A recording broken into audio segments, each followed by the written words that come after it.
Welcome to the Statesboro Herald's 2014 Pigskin Pick'em, brought to you by Seasons of Japan Restaurant and Dr. Troy M. Lawhorn at Statesboro Oral and Maxillofacial Surgery and Dental Implant Center. And welcome to Week 7 of Pigskin Pick'em. I'm your host, Josh Aubrey, being joined by the Statesboro Herald's Matt Yogas, Mike Anthony, and Eddie Ledbetter, giving a quick rundown of how we're doing, just in case you want to kind of pick with us or against us. I am at 500 at 24-24. Matt Yogas at 25-23. There's a kind of a two-horse race for the bottom, and then the two on top. Eddie Ledbetter 32-16, and Mike Anthony is 30-18. Will things change? It's a marathon, not a sprint. Let's begin. We have 4 college games on the docket this week and 4 high school games. Let's begin with the Georgia Southern Eagles, who finally did not cover the spread this past week on the road at New Mexico State. This time around, they're taking on Idaho. Idaho's played pretty close with all the teams that they've played this year. Of course, they didn't play Florida earlier year. Who knows what that one would have been. But right now, the odds makers have this one at Georgia Southern, giving 22 points to Idaho. Matt Yogas, let's begin with you. Your thoughts on this one? I have 2 points to make. Number one, I'm 25-23, Josh, and I picked Savannah State at the beginning of the year. Yes, you did. Throwing that out there. Number 2, Georgia Southern, a 22-point favorite. This seems like a lot of points to me. It's homecoming. We've all seen the new uniforms, the new helmets. I don't care what anybody says, that matters. That gives you that extra little spring in your step if you're a football player, 18 to 22-year-old kid. So Georgia Southern's going to be fired up. Can they force enough turnovers to keep Idaho out of the end zone? Iowa, probably not. Idaho, probably so. Georgia Southern covered. All right, Mike. 22 is a big line. We've seen what that shotgun hurry-up, no-huddle can do to the Eagles. It gives them problems at times. That's how New Mexico State jumped out in front. We've also seen the Georgia Southern very capable of stopping it when it has all its ducks in a row. We know that the offense, it can be spectacular at times, almost impossible to stop there in the second half. I think Georgia Southern's going to put up a ton of points. I think everybody's going to be fired up. I think it might get close to setting an attendance record. I don't think they're going to win by 22. I've got them winning by 3 touchdowns, but unless we're going for 2, that's 21. All right, so Mike is going with Idaho in this one. Eddie. Anthony at Statesboro Herald. Care of Mike Anthony. Yeah. Eddie, come on, leader. What do you think? 22 points is a lot of points, but I think Georgia Southern will cover. All right, I'm going with Mike Anthony. I think Georgia Southern wins the game, but I think they hit it right at 20. I think 42-21 is the final score in this one, with Georgia Southern winning, but not covering. So we got Josh and Mike going with Idaho, and Yogas and Ledbetter with the Eagles. This is picking the spread, folks, not picking the winner of the game. All right, staying with the Sun Belt, here we go. Arkansas State giving 10 to Georgia State, who played very well this past week against Louisiana Lafayette, who was supposed to be the top team in the Sun Belt Conference. Matt, your thoughts on this game? 10 points, Georgia State and Arkansas State. Georgia State kicked a field goal at halftime to take the lead. It was almost a 50-yard field goal, and they might have gotten a touchdown if they got to use all 4 downs on that drive. But one got taken away. Georgia State needs to win this game for a couple of reasons. Number one, it'll hand Arkansas State a loss, give Georgia Southern even more control of the conference. Number 2, there won't be any storyline about Georgia State possibly getting its first ever FBS win against Georgia Southern, which is something I don't even want to have to write about. So I'm going to take Georgia State in the upset. All right, Mike. I can't agree with you there. Arkansas State's looking like it's right up there with Georgia Southern as a class of the Sun Belt. You mentioned a close game that State played against Lafayette, who is supposed to be one of the powers of the Sun Belt, but they haven't done anything to show anybody that they're anywhere near those projections. I think Arkansas State made a big statement last week, a pretty easy win in what could have been a close game. I think they keep on rolling. The Georgia Dome's not intimidating anybody. Easy road win, State covers. All right, Eddie Ledbetter. I'm with Mike. I watched that Georgia State Louisiana Lafayette game Saturday night, and neither team impressed me very much at all.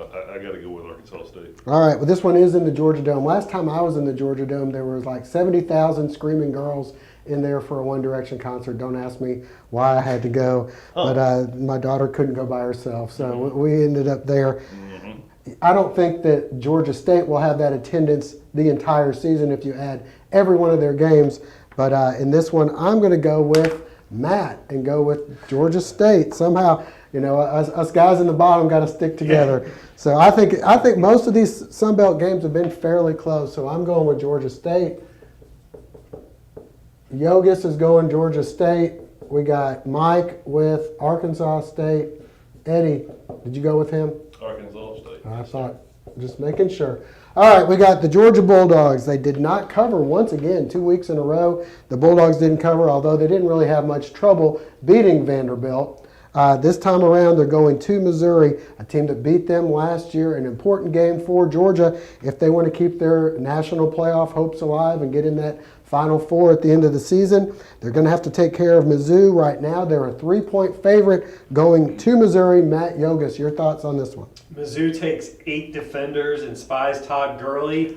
They put one guy out in zone coverage and challenge Hudson Mason to find the open receiver. I think it works. I think Missouri wins the game, covers the spread, all that good Matt, stuff. have you picked against Georgia every game? Yes. Okay. Mike Anthony.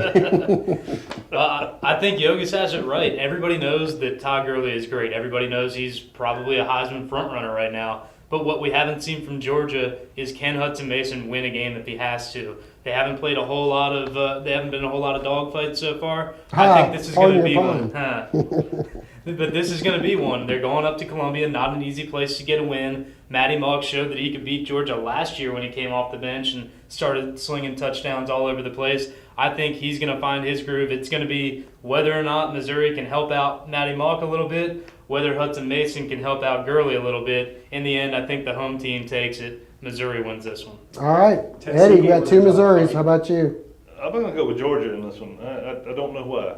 They're due for a good game this week. I think I'm going to go with Yeah, I'm with you. I think Georgia's able to bounce back here. I think they see that there's a fairly wide open SEC right now with you got Mississippi State and Ole Miss. They both have to play each other, both have tough schedules. I think if Georgia can run the table, it looks like they can make it into that Final Four, which would be huge for them. I think they take care of business. So we got Eddie and Josh going UGA, and we got 2 Mizzous. Like the dissension this week. No And agreement. Mike and Yogus. Yeah, we didn't even work this out beforehand in our pre-planning of this show, which we do every week, right? All right, Georgia Tech taking on Duke, hosting Duke. Georgia Tech, undefeated on the season right now, knocking on the door of the top 20, I guess, right around 22 right now by most polls. Taking on Duke, coming off of an impressive victory last week against Miami. This week they get Duke, and I think, if I recall, Duke did beat them last year en route to winning the ACC. Matt, your thoughts? Well, based on my picks so far this season, I'm going to have to say Georgia Tech's going to be undefeated when they play Georgia, and Georgia's going to be like 6-5 based on the way I keep the game. So Georgia Tech's in shape to get into that playoff. You talk about Georgia having a shot. Yeah, they Georgia do. Tech has a shot to get into that playoff too. Obviously, they'll probably have to get by Florida State in the championship game, but they won't be thinking about that yet. Georgia Tech's rolling. They covered the spread easily against Miami. They do it again against Duke. All right, Mike. I still think that Georgia Tech's suffering a little bit on the odds makers from the odds makers due to those first couple of struggles against Wofford, against Georgia Southern. Not a ton of faith in the Jackets yet, despite the undefeated record it took until this week just to get into the top 25. Duke, a little bit of the same. Nobody believed in them last year. They kind of proved everyone right when Florida State hammered them in the championship game, but they're a solid team. However, I think that Tech, a little bit too much. That offense really seems to be clicking. The defense is actually tackling people this year. I think Tech covers. All right, we got 2 Techs so far. What say you, Eddie? I'm surprised it's only 4 points. Hey, you got to go with Tech in this game. All right, we can't do this to Paul Johnson and the Yellow Jackets of Georgia Tech. We can't give him the kiss of death with all 4 of us, which we did last week with Georgia Southern, which we've done throughout the year. I'm going to go ahead and go with Duke to find a way to cover. Maybe Georgia Tech wins by a field goal, but Duke manages to cover. So I'm taking one for the team here. We got everybody going Georgia Tech except me going with Duke. All right, let's get to our high school games. The Statesboro Blue Devils went down on the road and fell hard at Coffee County. This week they play a team that should, on paper, be fairly close. We've got this as Statesboro getting 7. I kind of thought it would be closer to a pick 'em, but we let Mike Anthony set the lines. Matt Yogus, your thoughts on this game? I'm going to kick it over to Mike Anthony because he is the expert. All right, Mike. To try to level the playing field there, I don't want Yogus. He's playing an away game every week when you make him pick the high school games first. So I'll see if he can't glean anything off of what I have to say. Statesboro, I think it's desperation time. Not a whole lot's been working with the offense. A lot of that has had to do with the caliber of teams that they've been playing. Coffee obviously was the worst thing that could have happened. They're a top 10 team in the state. They've got the number 1 team in the state coming up. This is the chance that the Devils have to finally get some things working, build some momentum for next season, if not this season. I think that not only do they cover, it's going to be close. It's going to come down to the wire. I think the Devils get their first win. All right, well, you let him go first. Now it's your turn. Matt Yogus, go with this one. We got Statesboro High, 7 points. Now I just think Mike set the line at 7 so he could pick Statesboro in the upset. So I got to go with Statesboro. All right, Eddie Ledbetter, we got 2 Statesboro picks. Are you going to make me have to do this? Before I make this pick, I want to point something out. We're talking about Mike Anthony setting the line. Last week, Statesboro, Coffee County. What did he set the line at? 28. What was the game decided by? There was 28. Impressive. That was impressive. I'll go with Statesboro also. All right, we got 3 Statesboros. I'm sorry, Coach P. I'm going to have to go with Statesboro as well. I hope this does not give the kiss of death to the Blue Devils. I'm going with Statesboro High, and everybody is going Blue Devils this week, +7. So even if they were to find a way to lose this game, if they keep it within 7, we all win. But I think they win this game as well. All right, let's keep on going. Southeast Bullet picked up their first win of the year this past week. It was even a sub-region win, which was even more important. This week they've got Savannah High. They're giving 9 points to the Blue Jackets.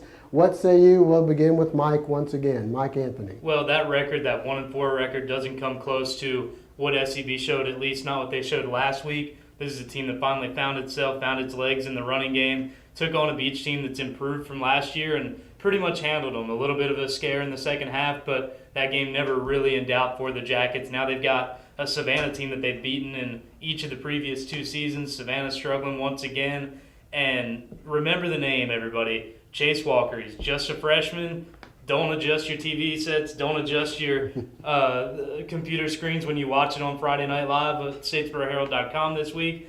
It's a short, stocky, number 34, running through the line for SEB. It's not Tyler Epps. He graduated. It's freshman Chase Walker, but I think we're going to be hearing plenty of his name for the next 4 years, SEB rolls. Mike, I want to see a picture of Chase Walker after the game next to Tyler Epps to prove that he didn't put Tyler Epps back in for a 5th-year redshirt senior season. He's got the same haircut. Look at today's newspaper. It may be the same guy. We've got to have the helmet off after the game to make sure. Matt Yogus, your thoughts on this one, Southeast Bullet giving 9 to Savannah High. I watched Tyler Epps rush for 4 touchdowns in 1 quarter last year. This is Tyler Epps 2.0. That's an upgrade. He rushes for 5 touchdowns in the second quarter. Chase Walker does. And SEB runs away with this thing, wins by 50. Eddie, 2 SEBs. What say you? I gotta go with SEB too and Chase Walker. Yes. Oh no, Pat Collins is going to be mad at us too, because it's going to be a clean sweep for the Yellow Jackets. I'm taking them as well. So we've got everybody going with the Yellow Jackets in this one. Portal on the road at Savannah Country Day. Last week they hung around with Claxton, actually had the lead late in the first half. Saw it go away, and then in the second half, they just couldn't hold on. Lost to Claxton fairly close to what the spread, once again, that Mike Anthony had. This one, I was kind of surprised. I thought the game at Savannah Country Day might give them a short point spread favorite, but you've got it as Portal -2. Your thoughts on this one? Josh, you gave me a sideways look when you saw this. In fact, I would go as far to say that you think it's a smelly line. It is. And what do you always do? I usually run to the smell. I think the Portal, they've had a little bit of a struggle. They've dropped 3 in a row. But look at the competition they face. It's ECI, who not only is a very stellar team, but they're a rival. When they smell blood in the water, they go for it. Portal was in that game for a while before the score got out of hand. Johnson County, I think that's a one-off. Just too many turnovers, not something that we see from Portal. Against Claxton, again, a close game that just kind of got away late. Savannah Country Day, nowhere near the caliber, I think, of each of those last 3 opponents. I think Portal shakes off the road trip, shakes off the 3 losses, they go down there and get it done on a Jordan Aubrey field goal. Oh, we got one. Hey, let's go. Yeah. Matt Yogus, what say you on this one? Portal could have been a lot closer in that ball game because the Aubrey kicker recovered an onside kick. It went 11 yards. There's no doubt about it that the press box in the Pecan Grove is right on field level. I was looking right at it. It was definitely an onside kick recovery, but they didn't get it. They lost the ball game. You know what? They executed a hook and ladder twice in the same quarter, and it worked both times. I like what Portal's doing. I like the fact that they're executing the pitch on the triple option. A high school team that can execute that part of the triple option is going to have some success running the football. I think Portal gets it done. Mike's right with All right, we got two Portals. Eddie. I'm not feeling too good about Portal in this one. I'm going to go with Savannah Country Day. That's a tough one because Eddie Ledbetter's been leading the way there so far. And thankfully you did that so that I can go ahead and go with Portal as well and not give them the kiss of death. So everybody going Portal except for Eddie going Savannah Country Day.